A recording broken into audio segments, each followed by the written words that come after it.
Anti Modi मोर्चे की एक और बड़ी मुश्किल यह है कि अलायंस तो बना लिया, मोदी के विरोध में सब साथ तो आ गए, लेकिन सीट शेयरिंग में मुश्किल हो रही है। बिहार, महाराष्ट्र और जम्मू कश्मीर तीनों जगह मामला अटका हुआ है। आज महाराष्ट्र में एक बार फिर महाविकास अघाड़ी के नेताओं की मीटिंग हुई।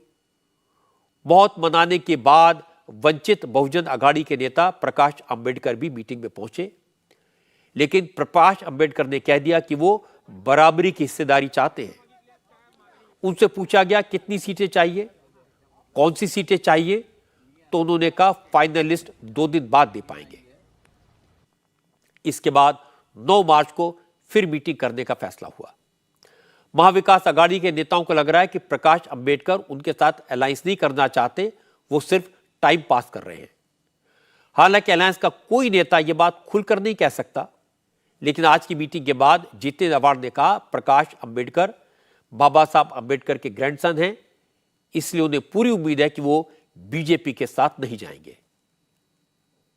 देखो, नतीजा तो ऐसे नहीं निकला है, लेकिन नतीजा अच्छा आएगा और महाराष्ट्र के हित में आएगा। प्रकाश अंबेडकर जी ने कहा है कि जितनी जगह चाहिए वो नाम के साथ मैं 9 तारीख को भेज दूंगा। आज वो तैयारी करके नहीं आए थे, अभी वो बोले कि हम तैयारी करके आपके पास भेज देंगे, फिर 9 तारीख को। वो अंबेडकर के पोते हैं, उनका स्वाभिमान है, और मुझे नहीं लगता बीजेपी जैसी पार्टी पोता जिसके खून में बाबा साहब अंबेडकर है वो बीजेपी के हाथों पे नाचेगी।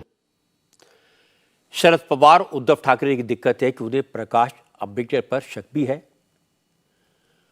उन्हें लगता है कि वो बीजेपी के कहने पर चल रहे हैं, लेकिन वो उनका साथ छोड़ भी नहीं सकते, क्योंकि उन्हें पता है प्रकाश अंबेडकर भले ही ज्यादा सीटें जिताने की स्थिति में ना हो, लेकिन वो बहुत सारी सीटें हराने की ताकत रखते हैं।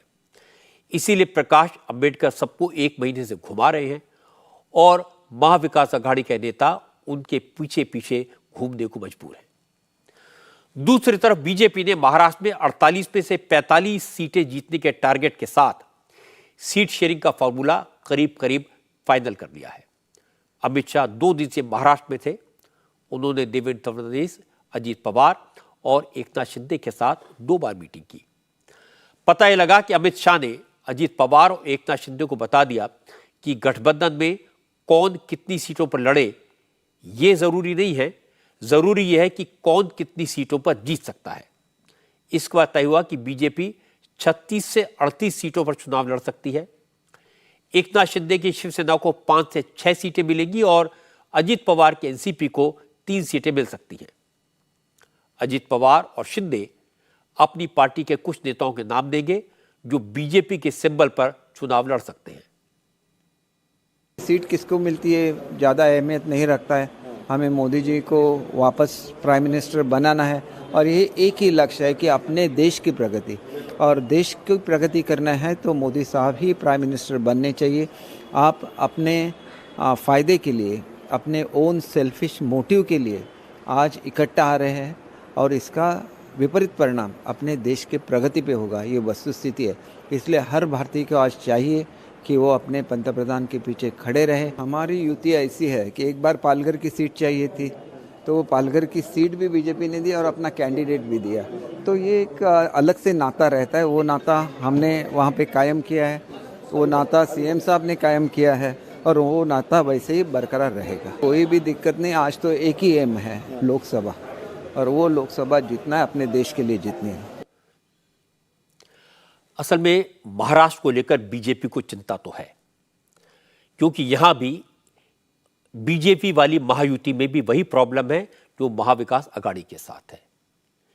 पार्टियां टूटी हुई हैं, फूटी हुई हैं, नेताओं पर बाकी दूसरों को विश्वास नहीं है। बहुत सारी सीटें ऐसी हैं जो एनसीपी और शिवसेना ने पिछले चुनाव में लड़ी थी, हालांकि समीकरण अलग थे। इस बार वो उन सीटों पर दावा कर रहे हैं क्योंकि उन्होंने वो सीटें जीती थी। बीजेपी वो सीटें उन्हें देना नहीं चाहती, इस चक्कर में देर हो रही है।